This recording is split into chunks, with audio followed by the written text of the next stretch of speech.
kita masuk dalam materi berikutnya, yaitu daya dukung wisata bahari. Jadi yang dimaksud dengan daya dukung secara definisi adalah menurut UNWTO, the maximum number of people that may visit a tourist destination at the same time without causing destruction of the physical, economic, social, cultural environment and an unacceptable decrease in the quality of visitor satisfaction. Itu menurut Lembaga Pariwisata Dunia ya. Kemudian untuk definisi lain kurang lebih sama. Ini dari Middleton, the level of human activity an area can accommodate without the area deteriorating, the resident community being adversely affected or the quality of visitors experience declining. Ya, jadi di sini ditegaskan bahwa pada dasarnya daya dukung itu terkait dengan bagaimana suatu aktivitas di suatu kawasan atau suatu area tanpa menimbulkan kerusakan atau tanpa membebani, ya, membebani baik itu lingkungan, sosial budaya maupun ekonomi, sehingga suatu kawasan tersebut itu dapat lebih sustain, lebih berkelanjutan. Jadi konsep daya dukung ini konsep yang memperhitungkan aspek lingkungan, aspek ABC ya, abiotik, biotik, and culture-nya, sehingga kawasan tersebut dapat dimanfaatkan secara optimal. Jadi katanya itu optimal, bukan berlebihan, seperti itu. Jadi ketika berhubungan dengan pariwisata, pada dasarnya daya dukung ini berhubungan dengan kuantitas, kualitas, dan tipe interaksi di antara wisatawan dengan destinasi. Jadi maksudnya interaksinya itu ketika mass tourism, maka akan terjadi interaksi yang sangat tinggi ya, terjadi interaksi yang tinggi. Jadi pembangunan itu intens, kemudian wisatawan juga berkunjung juga mulai banyak dan sebagainya. Itu akan menimbulkan interaksi-interaksi yang membebani suatu kawasan tersebut, baik sosial, lingkungan, dan ekonominya. Kemudian ini juga berhubungan dengan produktivitas ya. Jadi ketika kita berbicara pariwisata, maka kita berbicara tentang ekonomi ya, bagaimana meningkatkan perekonomian dan sebagainya. Jadi ketika salah satu aspek itu diutamakan, semisal suatu kawasan diutamakan untuk pariwisata dan ekonomi menjadi salah satu poin yang diutamakan, maka pada dasarnya ini akan mendegradasi dua aspek lainnya, yaitu lingkungan dan sosial budaya seiring waktu ya. Jadi seiring waktu akan terjadi pergeseran atau penurunan kualitas dari kedua aspek tersebut. Jadi ketika berhubungan daya dukung, maka kita berbicara bagaimana menyeimbangkan ketiga aspek ini, sehingga secara ekonomi itu menguntungkan, kemudian secara lingkungan itu tidak sampai merusak atau membebani lingkungan yang akhirnya terjadi penurunan kualitas, dan yang terakhir sosial budaya tidak terpengaruh. Maksudnya tidak terpengaruh, pasti terpengaruh, namun tidak berdampak besar. Jadi kita meminimalisir dampak. Kemudian ketika berbicara daya dukung, saya selalu menganalogikan hal ini dengan bis ya, bis dan perusahaan dan penumpang. Di sini ada tiga. Jadi ketika bicara daya dukung, kita bicara tiga hal, yaitu lingkungan, sosial budaya, dan ekonomi. Jadi saya menganalogikan dengan bis agar kita mudah membayangkannya dalam skup yang lebih kecil. Bus itu saya ibaratkan dengan lingkungan. Lingkungan itu ya suatu kawasan ya, ada ruangnya, lalu ada ekosistemnya dan sebagainya. Gitu, secara ekologi dan secara fisik, itulah lingkungan yang saya analogikan dengan bis ya. Kemudian sosial budaya ini penumpangnya ya, penumpang yang berada di bis tersebut, dan kalau di destinasi maka itu sebagai penduduknya ya, penduduk yang setempat. Dan kemudian untuk ekonomi saya menganalogikan dengan perusahaan bisnya karena dia mengelola bis tersebut gitu. Oke. Nah, jadi ketika suatu perusahaan bis ini beroperasi, dia sudah memperhitungkan seluruh BOP-nya, maksudnya biaya operasionalnya ya, biaya operasionalnya. bagaimana satu trip itu menghasilkan berapa dengan kapasitas bis. Sebagai contoh, ketika bisnya kapasitas 20 orang, maka penumpang yang mendapatkan kursi di situ adalah 20 orang dengan sejumlah harga tiket gitu. Harga tiketnya saya 10.000. Jadi 20 kali 10.000, 200.000 rupiah ya. Oke, nah itu sudah diperhitungkan semuanya oleh perusahaan bus gitu. Secara ekonomi sudah menguntungkan karena sudah diperhitungkan baik dari aspek biaya maintenance, lalu gaji supir dan sebagainya gitu. Dan per orang itu sudah diperhitungkan 10.000 rupiah per tiket untuk sekali jalan. Oke, anggap saja 200.000 ya. Oke. Selanjutnya, ketika perusahaan ingin meningkatkan ekonominya, meningkatkan pendapatan ekonominya, yang mungkin membutuhkan mungkin mempercepat agar balik modal lebih cepat seperti itu. Maka ada berapa kemungkinan? Ketika bisnya cuma satu, ya. Jadi ketika bisnya cuma satu, destinasi cuma satu, maka dia akan memaksimalkan bis ini. Ya. Ketika cuma 20, baik, saya tambah 10 jadi 30 gitu. Gimana caranya? Kursinya yang dulu awalnya longgar dipersempit gitu. Makanya kita sering menemukan bis itu kakinya kursinya itu tidak cukup untuk orang yang tingginya di atas rata-rata gitu. Jadi karena sempit. Nah, itu fungsinya apa? Untuk mengoptimalkan bis ya, mengoptimalkan bis, ruang dalam bis sehingga mampu ditambah 10 kursi lagi. Oke. Anggap saja bus ini sudah terisi, sudah dimodifikasi. Kemudian 30. Ya, sekarang 30. Beroperasi lagi, otomatis perusahaan bis mendapatkan tambahan 100.000 per trip. Oke, ya. Secara ekonomi menguntungkan, ya. Secara ekonomi menguntungkan. Tapi apa yang terjadi dengan lingkungan dan sosial budaya? Jadi, ketika bis ini kan ketika dia sudah didesain sebagai bis, dia punya kapasitas, punya kemampuan. Jadi bayangkan ketika dia hanya mampu mengangkat 20 orang atau membawa 20 orang, tiba-tiba tambah 10 orang setiap hari. Artinya bis terbebani, lingkungan terbebani gitu, lingkungan terbebani. Kemudian apa yang terjadi dengan bisnya? Ya jelas bisnya akan cepat rusak, ya kan? Bis itu akan cepat rusak. Ketika bis ini biasanya servis setahun sekali mungkin hanya untuk untuk servis, ini menjadi 2 kali 3 kali. Karena apa? Karena tiba-tiba sering aus remnya karena beban terlalu berat, kemudian kerusakan di mana-mana gitu. Jadi dalam mesinnya cepat aus dan sebagainya. Jadi dalam lingkungan ini terjadi beban. Bus ini terbebani oleh 10 tambahan ini. Lalu apa terjadi dengan sosial budaya? Penumpangnya, ya penumpangnya jelas nggak nyaman. Ya, awalnya penumpangnya cuma 20 orang, nyaman, AC-nya masih terasa dingin.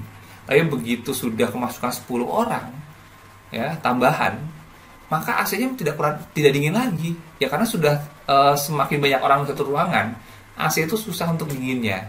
Gitu, tidak akan terasa dingin lebih seperti ketika tidak ada orang, seperti itu.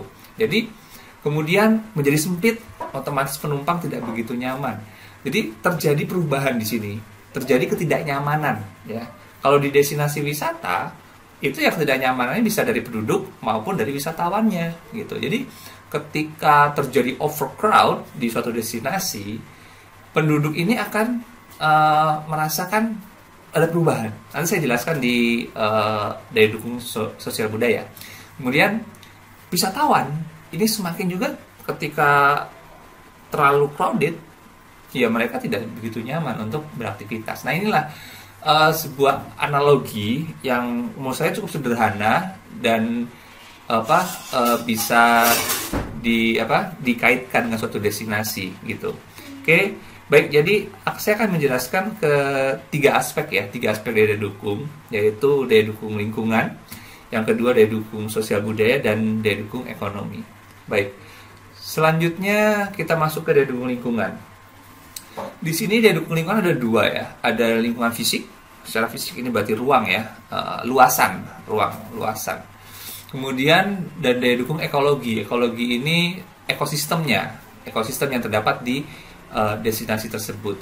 Jadi daya dukung di sini adalah batasan luas yang menentukan jumlah wisatawan yang dapat diakomodir dalam satu waktu. Ya. Baik itu dari sisi fisik kawasan, tapi juga aktivitasnya juga bisa. Jadi berapa banyak wisatawan yang bisa beraktivitas ya di suatu kawasan tersebut gitu. Banyak sekali penelitian terutama di wisata bahari. Beberapa penelitian itu menjelaskan bagaimana menghitung aktivitas penyelaman ya, diving dan aktivitas surf, snorkeling di suatu destinasi di pulau-pulau kecil. Itu sudah terdapat banyak penelitian. Jadi bisa menentukan berapa banyak orang yang bisa ditampung atau beraktivitas di situ dalam waktu 1 hari gitu. Kemudian ketika berhubungan dengan ekologi, ini berhubungan dengan kemampuan suatu habitat untuk beregenerasi. Jadi gini, alam itu akan meregenerasi dirinya sendiri ya ketika telah terjadi kerusakan gitu. Dia akan berusaha mengembalikan sistem yang bekerja di lingkungan tersebut gitu.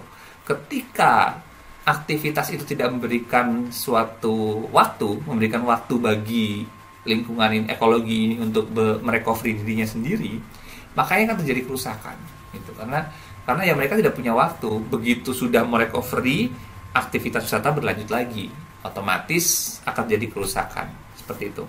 Saya jelaskan dengan beberapa contoh. Di sini kita lihat ya, ini pada dasarnya sebuah konser ya, sebuah konser. Tapi kita lihat, saya ingin menggambarkan bagaimana suatu kawasan yang terbatas yang kemudian diisi oleh aktivitas manusia ya, aktivitas manusia yang sangat besar sekali. Di sini tidak ada ruang ya, tidak ada ruang. Maka secara sosial budaya ini akan terbebani ya, sosial budayanya masyarakat wisatawan sendiri itu menjadi tidak nyaman sebenarnya seperti itu. Meskipun tergantung aktivitasnya. Kalau konser musik ya mungkin ya nyaman-nyaman saja seperti itu. Kemudian mungkin yang ini yang contoh yang lebih relevan. Ini di Gua Pindul ya. Mungkin beberapa waktu yang lalu ya sering kita lihat di berita bagaimana aktivitas di Gua Pindul ini melebihi kawasan itu sendiri. Jadi kita lihat sendiri ini sebuah pintu masuk yang menuju ke Gua Pindul, dan ada banyak akses ya, banyak akses 1, 2, 3 ini, dan ini semua ingin masuk ke dalam Gua Pindul gitu, dan mereka mengantri. Jadi bayangkan ini adalah ketika suatu fisik ya, kawasan fisik yang terbebani, bagaimana kawasan itu kemasukan sekian banyak orang tanpa ada manajemen kunjungan yang baik. Selanjutnya ini terkait dengan ekologi ya, ekologi. Bagaimana ketika suatu kawasan ruang ini terbebani oleh pembangunan dan ada sumber daya air yang terbebani di sini. Kita lihat mereka ketika pulau kecil itu mungkin beberapa ada yang memiliki sumber mata air, itu akan disedot terus tanpa ada kesempatan bagi air untuk masuk ke tanah karena sudah habis lahannya ya. Air akan langsung masuk ke laut, tidak masuk ke tanah. Otomatis aquifer air tanah di dalam tanah dari pulau tersebut itu tidak terisi, disedot setiap hari tanpa ada waktu untuk mengisi aquifer air tanahnya, sehingga ekologi atau secara abiotik ya, kita bicara air tanah ini akan rusak atau dia akan menghilang seperti itu. Selanjutnya ini bagaimana alam secara alamiah akan mendegradasi atau mengurai sampah. Ketika sampah itu sampah organik, sampah-sampah yang dapat terurai, itu tidak membutuhkan waktu yang lama sekali. Berbeda dengan sampah plastik. Sampah plastik ini membutuhkan waktu yang sangat lama untuk terurai. Artinya apa? Ketika sampah datang terus ya, tanpa ada intervensi untuk menyingkirkan sampah ini, maka alam tidak mampu mengurai plastik, ya, sampah-sampah plastik. Kalau kita sampahnya sampah makanan atau sampah organik, mungkin dalam sekian minggu atau sekian bulan sudah menghilang. Berbeda dengan plastik. Jadi inilah bagaimana alam atau ekologi dari sistem yang ada di situ itu tidak cukup waktu, tidak punya waktu untuk mengurai sampah, sehingga akan terjadi kerusakan ekologi. Selanjutnya ini terumbu karang, ya. Ketika kita lihat aktivitas snorkeling maupun diving, ketika wisatawannya itu tidak memiliki pengetahuan bahwa yang terumbu karang itu adalah hewan, ya, hewan, bukan batu, gitu. Jadi ketika mereka capek, mereka menginjakkan kakinya yang mereka pikir adalah batu, padahal itu makhluk hidup, gitu, yang tumbuhnya pun butuh waktu yang tidak sebentar. Jadi bayangkan ketika dalam satu hari ada aktivitas yang seperti ini, aktivitas yang ada di gambar ini, maka terumbu karang tidak punya waktu untuk recovery, ya, terumbu karang tidak punya waktu. Jadi oleh karena itulah perlu dibatasi jumlah pengunjungnya. Biasanya memang di daerah-daerah yang dikonservasi, ya, seperti Taman Nasional. Namun ini adalah bagaimana ketika suatu ekosistem atau suatu makhluk hidup, ya, seperti terumbu karang ini butuh waktu untuk recovery, gitu. Dan ketika dia selalu dirusak, ya, dengan waktu yang intens, waktu yang berdekatan tanpa ada waktu untuk terumbu karang ini merecovery diri, maka akan terjadi kerusakan. Jadi itu, ya, itu adalah daya dukung untuk ekologi dan fisik.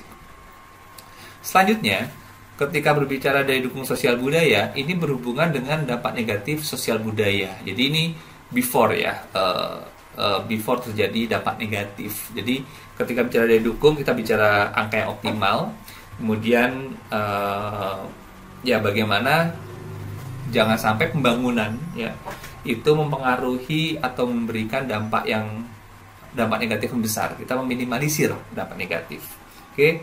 Jadi ini berhubungan dengan indeks doksi, ya. Jadi kalau kita itu berbicara tentang ini, kita berbicara dengan indeks doksi. Kemudian di mana ada dua sisi di sini, yaitu wisatawan dan tuan rumah. Di mana bila terlalu banyak wisatawan, kayak tadi di Gua Pindul, maka kepuasan berkurang. Dan tuan rumah, ketika terlalu banyak wisatawan, maka budaya kewalahan. Di sini maksudnya budaya itu, ya, kondisi sosial budaya yang umumnya dikerjakan oleh masyarakat setempat, gitu. Kemudian banyak hal, ya, sosial budaya ini disebabkan banyak hal, seperti infrastruktur, ya, pembangunan. Jadi ketika suatu destinasi tersebut mulai tumbuh, maka akan terdapat investasi, ya, investasi yang masuk ke dalamnya, seperti restoran, hotel, jasa tour and travel dan sebagainya. Semua jasa pariwisata tumbuh di sana. Kemudian ini bisa juga disebabkan oleh perilaku wisatawan, ya, perilaku wisatawan itu juga bisa mempengaruhi sosial budaya dan norma sosial budaya. Jadi ini adalah beberapa hal terkait sosial budaya. Akan saya berikan contoh terkait daya dukung. Jadi gini, daya dukung ini